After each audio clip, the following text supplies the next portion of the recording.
drives me crazy that places like this are so close to the city. Places like this? Yeah, you know, where tranquility isn't just a myth. Thanks for the exile. That's what this place is here for. From Alex Ross Perry, the acclaimed writer-director of Listen Up, Philip and The Color Wheel, comes an exploration of broken women, Queen of Earth. Been here before? Just once last year. Be careful now, you never know. You never know what. A week at the lake. Who the hell are you? Me, Rich. He likes to hang out sometimes. Relaxation, peace and quiet, but under the surface lurks emotional imbalance. See, Catherine is this great artist, but she's hiding in her father's shadow. An imbalance that tears open psychic wounds. Please don't talk to me like that. Like what? Like you're superior to me or any of us. And threatens to shake the very foundations of sanity. Heard you walking around super late last night. Sound like you were talking to yourself? I feel sick. I feel messed up. Well, we should trade places. See how we feel then.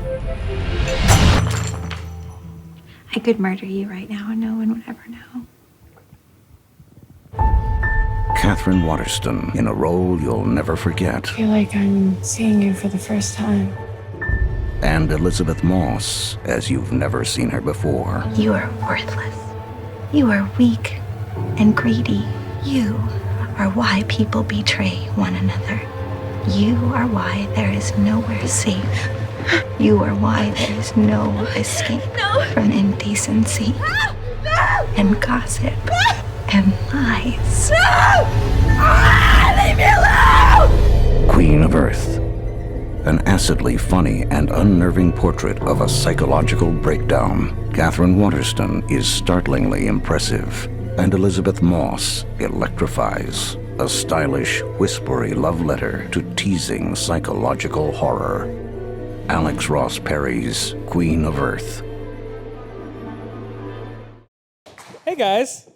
Hey. I'll come out of the gate and just say this right away. This is my favorite movie this year that I have seen. I love this movie so much. I've liked a lot of your work. I'd like to Listen Up, Philip and The Color Wheel, but this, I loved this movie. I felt invigorated after I saw it. So nice. This is off to a great start. That's like a perfect... Well, I'll just finish it up as a full-on promo. It's also available in theaters and on iTunes August 26th. Thank you so much for coming. That's it. That's how we got him here, guys. So talk to me about the how this movie started, where the idea for this movie came from. I know you guys did Listen Up, Philip. You had a great time working together, right? And then was it kind of like, what's the next project? What should we do together? And then you came up with it? Or was it an idea that you brought to her first? Yeah, essentially, Listen Up Philip premiered at Sundance in... Well, we're still getting applause from some. That's really... Guys, the audience actually clapped. We don't need recorded applause. Thank you. That was in January of last year. And right afterwards, I just kind of, I'd been very busy, and I found myself in this period of just wanting to really be left alone after working nonstop for, on like a movie and other stuff. And then I just kind of became obsessed with privacy and how much I felt like I deserved to be left alone. And it became this whole kind of weird period. And I just started writing the movie at the urging of our producer, Joe Swanberg. And, in the process of writing it, I was just like, this would be great to do with Elisabeth. I was so happy with Listen Up, Philip and our collaboration. I was just like, by the time I finished it, the only version of the movie that I wanted to make was with her. And I sent it to her as soon as I finished the script. So was the script the first that you had heard of this project, or was it something that he had been talking to you about a little bit? I think he, because we became friends after Listen Up, Philip, so I think he texted me at some point and said that you were working on something, and, could you send it to me when you were done? And I was like, yeah. And then he did, and I read it right away, because I knew that you would be, waiting and, wanting to hear what I thought. So I read it right away, and I just loved it. But I knew from what he kind of said, he pitched it as sort of like an ode to Polanski and wanting to make something that he hadn't made before. And I knew that I would like it, and I knew that I would kind of want to work with him regardless. And then it ended up being a super meaty, challenging character that I had never, gotten to do before. So well, let's talk about your character. Let's hear a little bit about who your character is and what's What's meaty about her? Well, she goes insane, basically, and that's it, really. It's very simple. It's very simple. No, she's very good friends with Catherine Waterston's character, who's named Ginny, and she goes to sort of visit her after her father passes away, commits suicide, and she's going through a little bit of a rough time, and despite sort of Ginny's attempts to help her and be there for her, she rejects them and sort of retreats further and further into herself, and yeah, basically just goes totally insane. Well, one of the things that I like, which I think is something that you're so good at with your films, is that even if, I mean, specifically with this one, if you're in a fragile state, even people lightly ribbing you or trying to joke with you can just push you even further. So the Catherine Waterston's character isn't necessarily a bad person, but there are so many instances where, from her perspective, your character's perspective, she's borderline just evil and trying to destroy you. Exactly. Like for me, I wanted to take the idea of someone going insane and try to make it as realistic as possible. And so for me, I was trying to identify with any time that I've wanted to be alone, or any time I felt like there were too many people talking, or woke up and felt like, or felt like people were making fun of me or laughing at me, and kind of just taking that little nugget of a feeling and expanding it by a million. You know what I mean? And you're not like in the city and trying to be alone. You're in a place where you assume that you should be able to be alone. Is that where the idea to cast it at a country home came from? It's just like that's where you should feel able to be alone and isolated. Yeah, I mean, like the idea of setting something kind of unsettling and horrific at what is clearly meant to be an idyllic retreat, is a great tradition of these movies where you go to a vacation house and then everything goes to hell. I mean, Texas Chainsaw Massacre, of course, is that. It's like people going on vacation and then it all falls apart. And that's just a brilliant starting point for something. And you mentioned Polanski a minute ago, some of his films are about the terror and the anxiety of being in the city, like Rosemary's Baby and Repulsion and The Tenant. That's like the horror of claustrophobic city living. But then his earlier films that we were talking about, like Cul-de-sac and Knife in the Water, that's like the horror and claustrophobia of like the wide open outdoors, which to me is a lot more upsetting as someone who lives in the city. You mentioned Texas Chainsaw Massacre. I think most people wouldn't assume an influence of Texas Chainsaw by looking at this, but then when they hear the trailer and hear the narrator of the trailer, which we were talking about back there, it seems like you might be influenced by something like the Texas Chainsaw Massacre. Do you see an influence from that movie at all? Well, that's one of my top 10 favorite films of all time, so that's like a no-brainer. But, there's never been any reason in anything I've done to really articulate or embellish upon my love of it. Even though that's a 16-millimeter film that's, pure poetry and simple, natural lighting in a lot of cases. But, the idea of doing a film like this, which in a lot of superficial ways is really different than Listen Up, Philip, which, we made just 11 months prior to this, was to kind of get in touch with, the other kinds of cinema that I really love and a really democratic appreciation of things. So, engaging with these kind of low cinema movies, genre cinema, horror, that's hugely important to me, and I'd never really done anything with that. So it was nice to actually make something that really was about how much that work means to me. Elisabeth, digging into this character, is it exhausting? Are you having fun while you're shooting this movie? Because you're with Catherine Waterston, Patrick Fugit is there. These are all pretty fun people, nice people, but it's a mean movie in many ways. I had a blast. It was super fun. I'm not like the kind of actor who really gets super. I think it's pretend, and I don't get super serious about it. There are times when you need to maybe be a little bit more quiet or not talk to people, but for me, I don't feel like when we're wrapped at the end of the day, I don't go home and think about things. You start drinking usually. So it was fun, and Catherine and I got along so well, and in fact, for reasons unbeknownst to us, just sort of make each other giggle in ways that we don't really giggle. It was weird. We just found each other very funny. So we had to sort of shut that off all the time to try to fight and not like each other. And then Patrick is the sweetest, nicest puppy dog of a guy. He's awesome. And then he kind of had to play this super sleazy, creepy guy, which he does so well. But off camera, we had so much fun. Everyone got along really great, and it was a lot of work, but I loved it. I love doing emotional, complex stuff. Like, to me, that's my happy place. That's your happy place. It's weird. Are you sure the drinking at home has nothing to do with the emotional? They're both happy. They're both really great places. They're both happy places. But you do, your balance of a heavy emotional day with like a real freak out is then like an hour-long journey through Walmart in sweatpants when we wrap. Like, it's the whole, that's the fun part of it. Yeah, exactly. You're finding that balance. And, there was a Walmart across from our hotel, and I was like very, very, very excited. Why? Have you been to a Walmart? Yeah, I mean, I guess what exactly are you excited about when you go to Walmart? Because there are things that I'm excited about when I go to Walmart. It has everything you could ever want and never need, and it's all for nothing. It's just pure super America. Cheap. Yeah. it was, living in the city, you don't ever get to be inside a store that is the size of a city block. It's for people like us, it was all pretty fun. Exactly. To be there. It was just like living in a foreign land. Wait, so how often was the crew finishing up shooting and just chilling at the Walmart? There would be people would come in the next day and show off what they got at Walmart the day before. And people would be like, "Where'd you get that?" Walmart. It was a 24-hour Walmart. It was so also it was 24 hours. It's amazing. Talk to me about perspective when it came to shooting this film, because she is going insane, but a lot of it is the question, like a Polanski film sometimes, how much is this in her head? How much is this people actually committing these acts against her?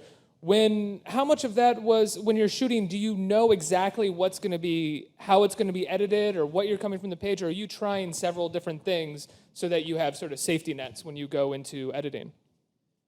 I mean, it's the best of both of those. Like, some scenes, there's no possible deviation from what we shot. Like the first scene in the movie is one shot. It's a close-up like this, and that's it. And we get one cutaway that we can just choose where to put it. So there's no ambiguity. Like, I know exactly what that has to be. And then, in the middle of the movie, there's this kind of party scene freak out where Elisabeth's character kind of suffers this final breaking point. And, there's 100 ways to cut that scene just because of the way you shoot it. And, the perspective in there is POV, where there's characters looking right into the lens of the camera, which is obviously meant to make a viewer feel like they're seeing the mania through her eyes. And they're seeing this kind of disturbing, distorted world as the character is seeing it, which is, important if you want people to join her on her journey. If you're watching the movie and you're not experiencing a psychotic breakdown, otherwise you won't relate. So it's a fun way to kind of, blend the perspective stuff. But I think, from a performance standpoint, you have to play it like it's all totally real. Like, there is no ambiguity there. And I was going to ask, when you're getting into your character, when you're figuring out your character, are you thinking about the perspective, Alex's perspective as the filmmaker, or where the camera's going to be, not just for where you're moving around, but how it's actually going to be sort of shooting your mental space as the character? Me personally, I do both. I like to understand it from the filmmaker's perspective, and understand what the shot is, and understand what the point of the scene is, and what the audience is going to see, and take care of what we want the audience to see in that manner. But I also then, yes, when I'm actually doing the actor part, I need to fully believe that Patrick and Catherine are against me and are going to kill me, because that's how I can believably act that I think that. So it's a bit of both. It's a combination, and it goes back and forth all the time. There's no formula for it, really. Alex, you shoot your movies on film. You're one of the few that do that these days. Does that change your performance at all, Elisabeth? Does that feel different while you're shooting? I don't know if it necessarily would change your performance, but the idea of hearing film roll, knowing that film is rolling. Or roll out. No, it only changes my performance in the sense that film does not go on forever, and it does roll out, and quite infamously did on a very long one. It was supposed to be one take with me and Catherine talking, the camera's drifting back and forth, and I give a really long 2-page monologue, and she gives a really long 2-page monologue, and of course it rolled out 2 lines before the end of her speech. So that's when you realize that it's film. Can I just say something about that scene? I saw this movie a while ago, and just having you reference that scene took me back to a transcendent moment that I had watching this movie where I was like, this scene is unbelievable. What these actresses are doing is so ballsy, and what he's doing as a filmmaker is so ballsy. I agree. I mean, That's it's amazing that, by the way, you remember that as being a 2-page monologue when it's probably more like 5. Oh, it is? Yeah. But yeah, I mean, it's going back and forth. I mean, it's not. I mean, it's such a great scene. It was really fun to do. it was fun to watch. I mean, just, for me to sit there on the floor and watch 2 actresses just like, play volleyball with like this emotional 10-minute, kind of centerpiece of the first part of the movie. It's just, I mean, as like a fan of performers, it's just so much fun. And after the first take, it was cool because then we knew there was like a time limit. We knew that it was going to roll out. So there was like this little bit of tension underneath of like, don't fucking take too long. Like, don't take too many pauses. Yeah, the tension, I think, did make it, It helped. Yeah, but with an extra 15 seconds, we would have had it on the first take. Yeah. But then we had to do it 2 more times. But that's fun. Yeah. Would you have done a safety take if you got it on the first take? No. You would have run with that first take. If we'd gotten it, that would have been There's it. no way he would have. Yeah. Just so that he could sit here and tell you that he didn't. Yeah. There wouldn't have do everything one take, no big deal. If ever, there's only, we're doing that. There's only 3 people in the room. It's just me, other than me, a cinematographer and 2 actresses. So if all 3 of them were like, that's it, then I wouldn't say, well, we're going to try it again anyway. Yeah. Like, if they all If we said, wanted to, he would have. well, if you insisted, yeah. But, we almost had it, but then we had to do it a few more times. Yeah. And now it's all the better for it. Talk about working with your cinematographer on this. He shot Listen Up, Philip. He's sort of a prized cinematographer, I think, in the independent film world. Sean Price Williams, right? Yeah. About your relationship with him. Like the joy about making something like this and a fun kind of framing of the conversation on like how you can even make something like this is, it's just about all these great collaborators. There's no one on this movie. There are like Catherine and Patrick, but like the core of the movie is is either my 2nd or my 5th collaboration with people or somewhere in the middle. And Sean and I work together on everything I've ever made, and that kind of closeness to the most important representation of the visual aspect of the film, and just our shorthand is just so valuable. And that bleeds over. The rest of the crew feeds on that kind of friendship and the fact that we don't really have to talk to each other in order to come up with what we want. And then it informs the atmosphere on set. It really doesn't feel like you're working on something where there's a director who has a job and a cinematographer who's in charge of it. It's just like 2 friends who hang out anyway, but now they're doing this. And then that kind of casual feeling, I think, makes an atmosphere that I love working with. And I love bringing people into that atmosphere and letting them see like just what a fun thing making a small movie can be if everyone who's doing it is like someone who's actually, I didn't hire him, he was my friend for years before we ever made a movie together. Elisabeth, is that an atmosphere that you feel working with them as well? Yeah, absolutely.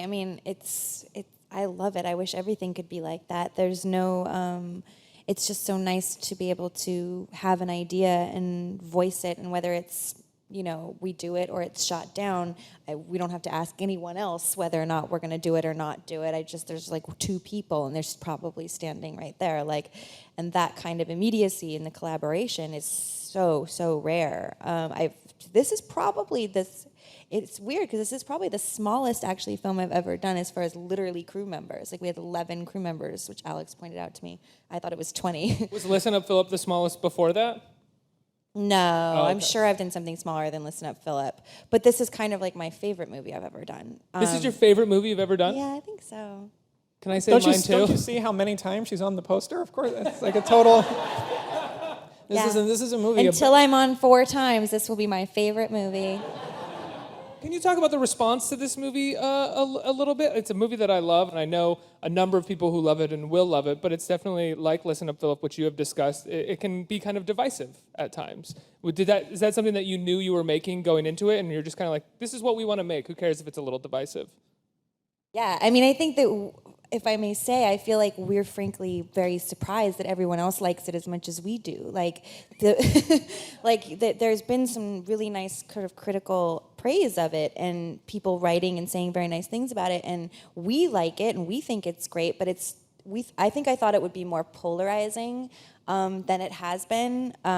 People just kind of like it. It's not polarizing. I'm sure we'll get I'm that. sure there'll be people that don't like it. Yeah, but for now, it's been like, it's kind of interesting to make something so removed from the process of caring what the kind of opinion on it is. Just for me to say, hey, I wrote this script, let's go make it. By the way, there's a lot of scenes in here that are kind of half written that I'm going to count on you to flesh out when we're in front of the camera. And So there was improvising in front of the camera. You guys were... It wasn't improvising in the sense of like literally improvising in front of the camera. It was just like there would be, whether it was a page or whether it was a few lines, there would be something that was supposed to happen to the character emotionally or something like that, and not involving dialogue. And then we would, me, him, and Sean, or if there was another actor in the scene, them too, would work out how we were going to do that. So it wasn't really like improv.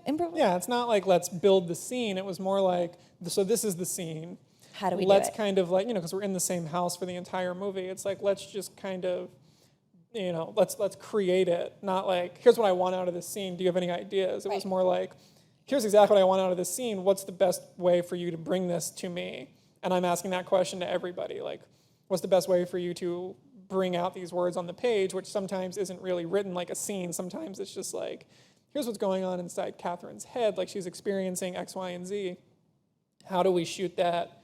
What do you do for that? How do we light that? Let's get everybody here to kind of read this scene, give me their advice on what they want to do, and then let's all just kind of collaborate and see that. And, so it's being made with that attitude. Like, let's get all my friends together and make this fun little movie, and not like, I really think this is going to catch on and people are going to like this. So then, like, when we just do something because it's fun and we like working together, and then people kind of respond to it, it's very surprising. Do you think the response to it, I mean, I've heard you talk before about the response to Listen Up Philip at times being somewhat disappointing, that there were a few people who were like, why is this character so mean? I just can't handle this character being so mean. Do you think people are sort of growing, or critics who have seen the movie are growing more accustomed to your style or your sort of experience or ideas about human nature, and they're more appreciative of it?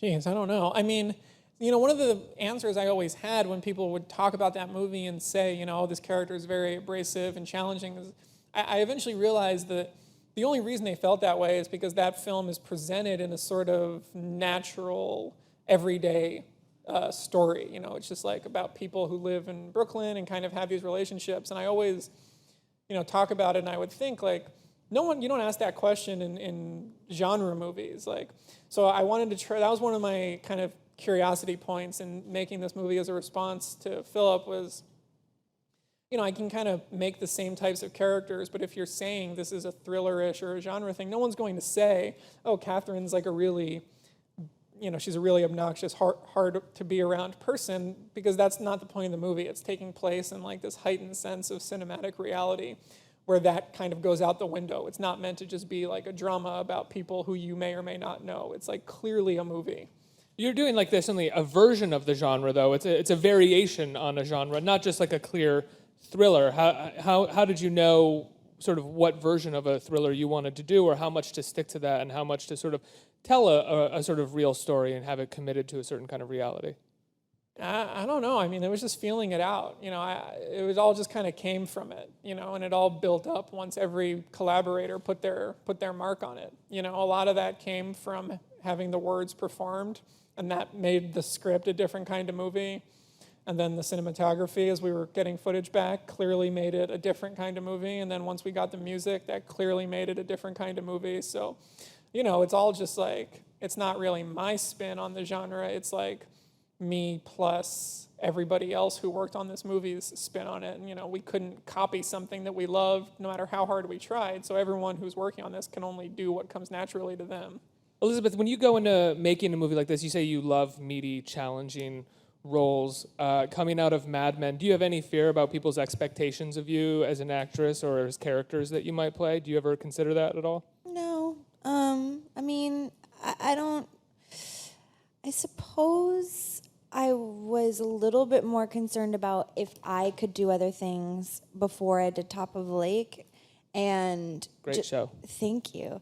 And then after I did that, and it wasn't about what anyone else said about it. It was about like if I felt that I could do it, and I felt like I could play a different character and really enjoy playing that character, and feel safe and comfortable. And that really helped me to be like, all right, I think I'll be okay. And I mean, you just can't like worry about that kind of thing. Like, I just hope people think I'm a good actor most of the time. Well, then you did Heidi. Did you shoot this before or after you did Heidi Chronicles? Before. Before. Months before. Yeah. We shot this 6 weeks after I wrapped Mad Men, right? Well, September 15th. You wrapped in July. 2 months. Yeah. 2 months after, right? Yeah, well, you wrapped like July-ish, and then you went... I wrapped July 3rd. Yeah, and then we shot September 15th. Yeah. Because you do Heidi Chronicles, which is just, you're unbelievable in that play. Thank you. And you're doing this, do you ever get kind of tired? Are you getting Yes. exhausted with these characters? Tired of the characters? Of playing things that are so meaty and challenging? No, I would get super tired if it was like boring. Like I find it's not as fun to be like happy. You know? She says with a smile. Yeah. I mean, in life it is. I like to be happy in my life. My life is relatively drama-free. But you must have been so happy with some of the lines that Alex gave you in this. Where, like, some lines where you're staring at someone and you are the lowest of the low. Yeah, You must have been so pumped about those lines. Yeah, it was awesome. There's like this speech. You guys haven't seen the movie, right? Like, no, there's not. They will. He's gonna force you to if you don't want to watch it. There's a speech that I give to Patrick's character, and it's when she's kind of totally gone crazy, and she gives this really long speech and basically completely dresses him down. And for me, it was the ultimate speech that you've always wanted to give to somebody that you hate, and I'm not good at that, so I always like go home and think of it in the shower, and I'm like, oh, it would have been so great if I'd said that, and but it was my opportunity to just be like, to totally just decimate someone. Dress them down, take them down. Yeah, which is fun because I don't do that in my life. I think we have some time for questions from the audience. Do we have some questions? Yes, I have a question for Elisabeth. What were your initial thoughts when you read the script for Mad Men? Like, did you think that it was going to turn into what it did? Interesting. No, definitely didn't think it was going to turn into what it did at all. And my initial thoughts, God, it was so long a time ago. It was good. It was just such a good script. It was one of a couple really good pilot scripts that year. But I think the entire time I was just like, I hope I get it. I probably won't. And then I did get it, and I was like, all right, cool. Like, we'll make it. I hope it's good. And then it was, but it, probably won't be. And then it was, I hope it gets picked up, but it probably won't be. So I think every step of the way was a surprise. What did you think of your ending with Stan? I loved it. Spoiler alert, you guys all watched Mad Men, I hope. Seriously, he just fucked all these people. Stan dies. Just hangs himself. Hangs himself. It's super bullet random. It's really violent, both. horrible. I know. He drinks himself to death. It's a Leaving Las Vegas style ending for Stan.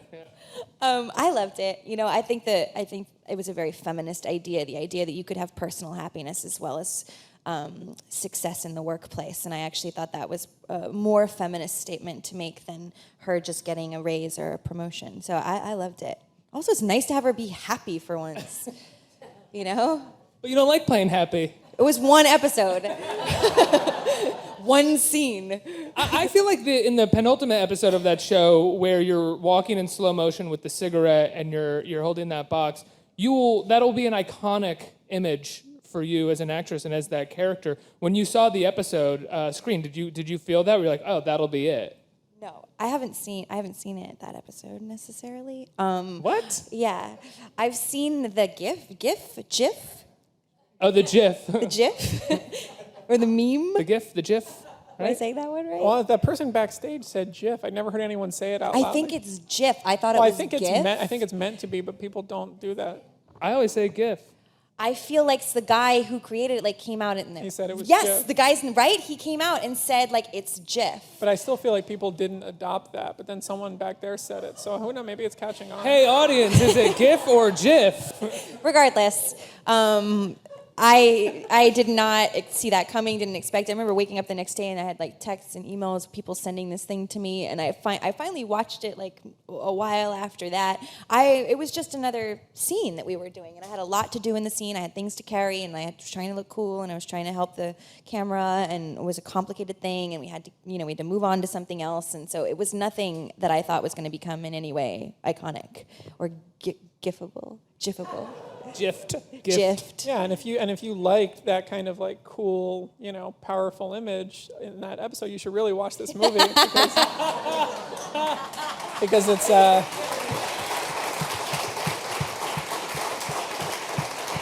Go on. yeah, it's like nothing but you like. It's like a long version of that. Yeah, exactly. It's definitely not like 90 minutes of you with like increasingly greasy hair No, and then in a just wearing nightgown. one browning nightgown. It's like nothing but like badass slow motion iconography. Great gift. We have another question from the audience. Hi, Alex. So you write, direct, and act. How do you balance all three, and do you prefer one or the other? Well, I wouldn't say that I act, especially in the presence of a real actor, but if a friend asks me to be in their movie for a day, I'll say yes. So and out of respect for the profession, let's table that. Like directing these last two movies that I wasn't in has been just amazing. I mean, I love working with professional actors. And I've gotten really lucky with the ones that I've worked with. And What is it about working with professional actors that you love? well, now it's just like another person whose process is a mystery to me, but whose end result I'm totally enamored by. Like I've had that on the smaller movies just with cinematography and, whatever other devices you have, but it's just one more thing, except you can have it, 5, 6, 7 times in a movie if you just fill it up with great actors. And it's just fun to, be at a point where I can say like, oh, I'm a fan of this actor. I should reach out and see if they want to be in this movie. Then they do, and I get to watch them work, and I realize that I'm a fan of them because they're just great and they're intuitive, and that's real. I mean, it's really a cool thing to get to do, and it's really very lucky. And but like writing, which I've basically been doing this whole year, is like, just because I'm doing it right now, I'm like always happiest with whatever I'm doing at the moment. But it's been like a cool year of just writing, and What are you writing? I'm writing a Winnie the Pooh movie for Disney. That's not a joke. Yeah, someone's laughing, but I've been writing a Winnie the Pooh movie for Disney. Is that nerve-wracking for you? That seems sort of out of the wheelhouse that you've worked in. Well, maybe, perhaps, but No, as Elizabeth, you're coming in on something. What do you got here? No, go ahead. I feel like it's a softball joke, but I backed off. It wasn't good. I mean, it is and it isn't.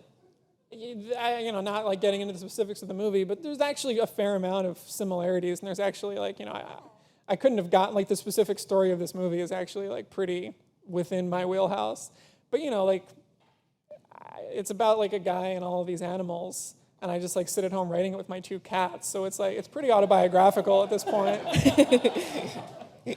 Another question from the audience? Hey guys, the movie looks absolutely sick. I'm really looking forward to checking it out. I mean that as the ultimate compliment. Thank you. Elizabeth, this question's for you. Big fan of your work in Mad Men. As we've seen, Peggy was pushed to the brink many times. How is that character different from the one you play in Queen of Earth?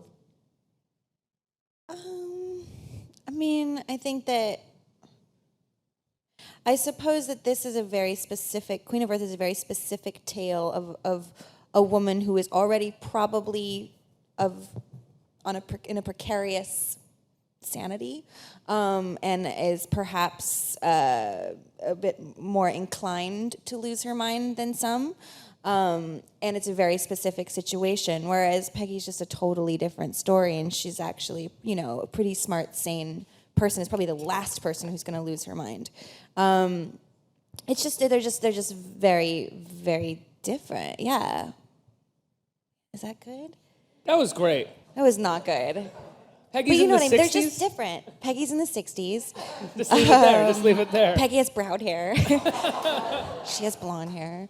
No, I just feel like Catherine is a very is at a place in her life that is very extreme, and it's unrealistic in a way, whereas Mad Men probably has a bit more of having to stick to historical realism in a way. But I think that this for me is it's fun to do something that is totally different than anything I've done before, and it's not like I would be adverse to playing a character like Peggy, but also would be maybe kind of bored. When you guys did it. No. When you guys finished shooting this, were you kind of like let down? Were you like, oh, I wish I could be in this character even longer. I'd love to do this more with this character. I always feel like that. I always feel like it ends too soon. What about you? Great. I mean, it's. I feel like we didn't really have time to think about that because like we finished, and then like Listen Up Philip came out 2 weeks later. So it was just like finished shooting and then Listen Up Philip came out? Yeah, so it was just like kind of right back into the other thing. So it felt like a continuation. Yeah. I mean, I'm always sad when the movies end because then all these people that I like pay to hang out with me go away and I don't see them again until I make another movie. So yeah. Well, guys, we have to wrap it up. Thanks so much for being here. The movie comes out in theaters and on VOD August 26th, right? Yeah. Thanks so much, guys. Thank you.